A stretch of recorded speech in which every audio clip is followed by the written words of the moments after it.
Introducción a la lógica de programación. Esquema general de programación. ¿Qué es una computadora? Definiciones. Modelo fundamental de datos. Bien, permítanme citar como fuente a la cuarta edición de Cómo programar en C++ por Harvey M. Deitel y Paul J. Deitel. Una computadora es un dispositivo capaz de realizar cálculos y tomar decisiones lógicas a velocidades de millones, incluso de miles de millones de veces más rápidas que los humanos. Por ejemplo, muchas de las computadoras personales actuales pueden realizar miles de millones de sumas por segundo. Una persona con una calculadora podría requerir toda una vida para completar el mismo número de operaciones que una computadora personal realiza en un segundo. Puntos a considerar. ¿Cómo sabría que la persona realizó los cálculos de manera correcta? ¿Cómo sabría que la computadora sumó los números de manera correcta? Bien, básicamente el modelo fundamental de datos en el cual se basan todas las computadoras es este. Se requiere datos de entrada para que puedan ser procesados. Estos datos serán ingresados a la computadora y a través de un procesamiento específico, esa información será tratada, o más bien todo ese conjunto de datos serán tratados para que nosotros podamos obtener información. En general, citando nuevamente nuestra fuente, las computadoras procesan los datos bajo el control de conjuntos de instrucciones llamadas programas de cómputo. Estos programas de cómputo guían a la computadora a través de conjuntos ordenados de acciones específicas por gente llamada programadores de computadoras. Y es aquí a donde se va a centrar toda esta práctica, toda esta enseñanza. Queremos aprender un poco más de programación e inmiscuirnos en este maravilloso mundo y universo de la informática, de los sistemas, del cómputo, de la programación. Bien, para lograr esto se requiere de hardware de entrada, hardware de salida. Nosotros sabemos muy bien que son todos aquellos dispositivos, todos aquellos periféricos, elementos que nos funcionan y nos sirven para poder manipular nuestra computadora, nuestro dispositivo.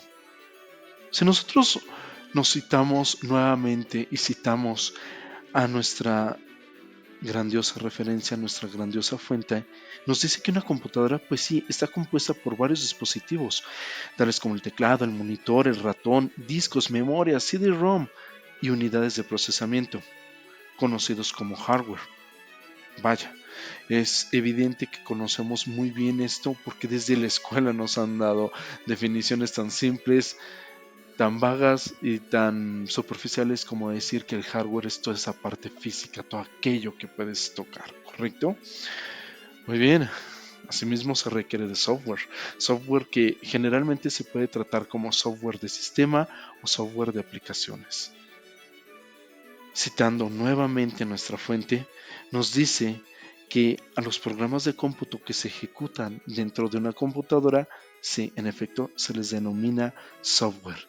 Y es cierto, este software, esta creación de aplicativos es algo que nos va a servir bastante, no solamente para entender, sino para crear el propio, entender las bases, los fundamentos de la lógica de programación y empezar a cambiar el mundo, o más bien continuar con su constante cambio, evolución y mejora.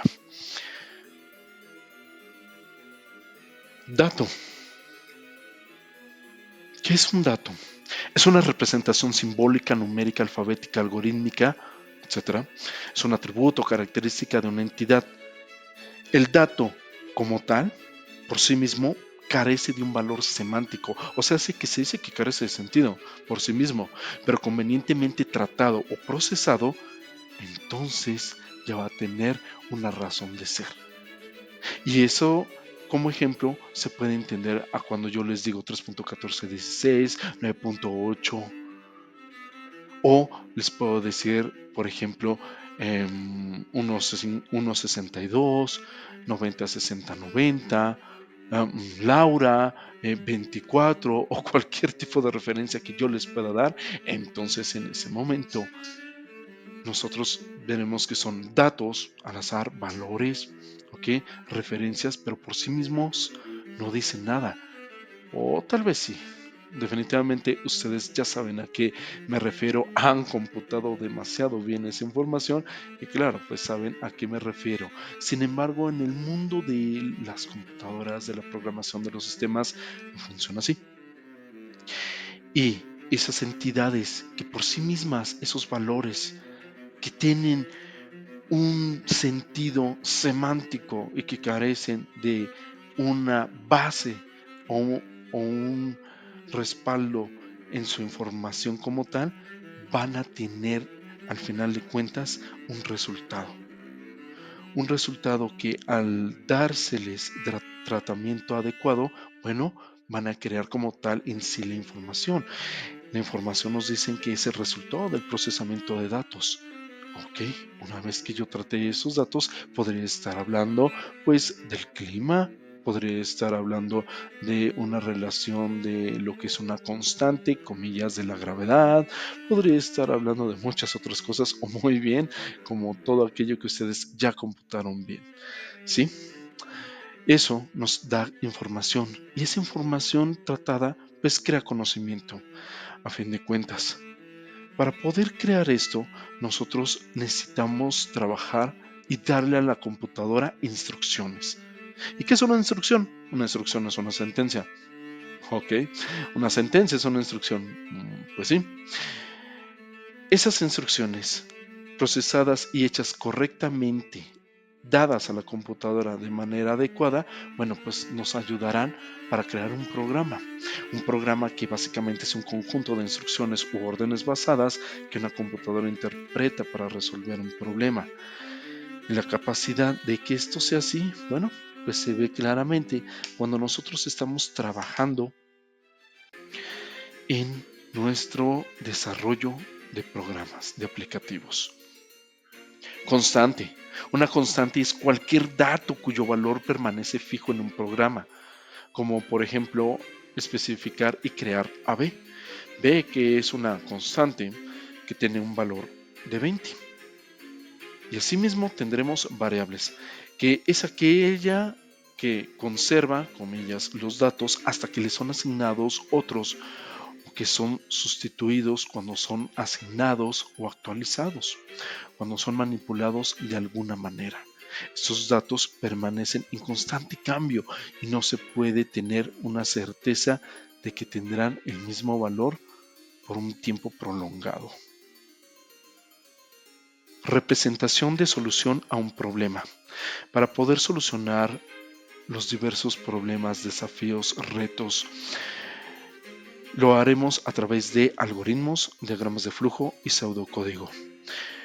La finalidad es entender en mayor medida los algoritmos, sí, saber que existen los diagramas de flujo, pero no los veremos aplicados aquí. Eso lo podemos dejar como una especialidad, harina de otro costal, para otro momento. Y el pseudocódigo, bueno, pues haremos solo una simple referencia del mismo para poder entender a qué se refiere.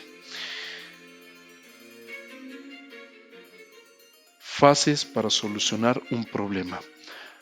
Cuando nosotros trabajamos y enfrentamos la necesidad de dar solución a una problemática, a una casuística presente, tendremos que hacer base a la lógica o a la ciencia. Muy similar a lo que es una solución de método científico, las fases que se requieren para solucionar un problema pues son en efecto muy similares a la práctica científica. Necesitamos analizar del problema, de qué va, cuál es la problemática a resolver, definir el problema. Generalmente esto involucra enmarcar dentro de una limitante específica el tema a solucionar, la problemática a atender, definición de entradas y salidas. Aquí será muy importante irlas determinando, conociendo una vez que se ha tenido una previa introspección, análisis y definición concreta del problema. Trabajaremos en un proceso de solución. Nuestras dudas se eliminarán y se espera obtener un resultado una vez que nosotros sepamos cómo darle solución a la problemática que tenemos presente. Y tendremos también una comprobación.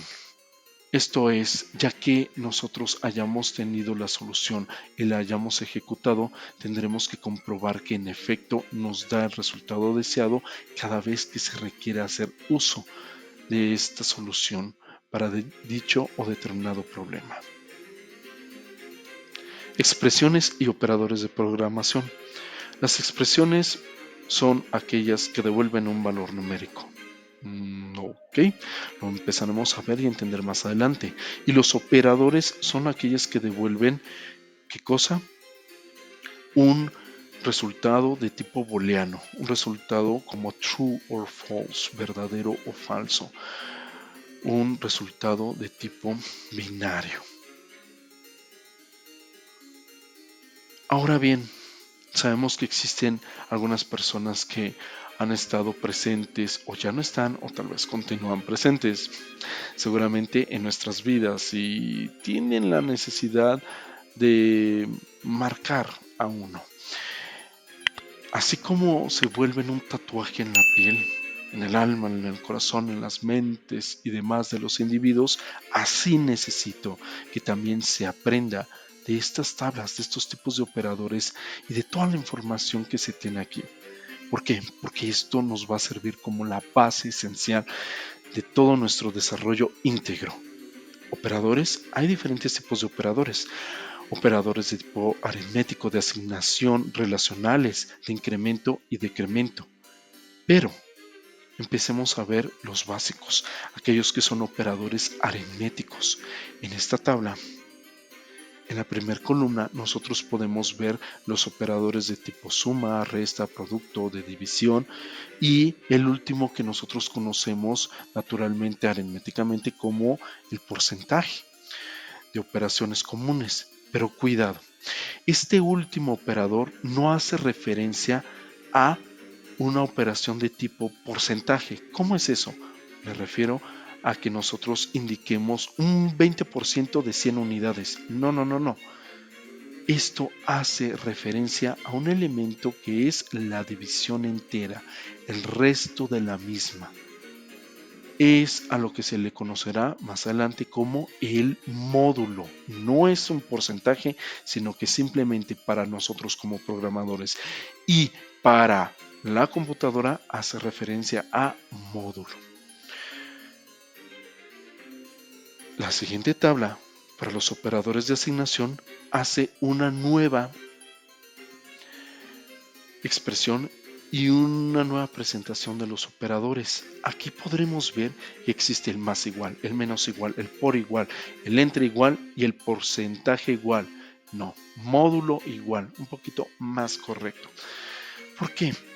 ¿Por qué se ve esto así? Bien, bueno, básicamente una asignación se refiere, como en las expresiones de las sentencias no abreviadas y las abreviadas, a un espacio de memoria m más igual con n menos igual, por igual, entre igual, módulo igual, que lo vemos como porcentaje igual, insisto, módulo, en donde una memoria m es igual a m más n guardado en m. Un poco curioso, sí, extraño, sí, pero esto se podrá entender un poco más adelante y de manera más simple. Lo importante ahorita es entender que esto es una asignación. Sí, lo sé. Esa tercera fila de M mayúscula por N fue un dedazo, así que no se fijen, es la misma idea. ¿Ok? Muy bien. Yo soy todo, absolutamente todo poder. Y ahora un poco más, tú también.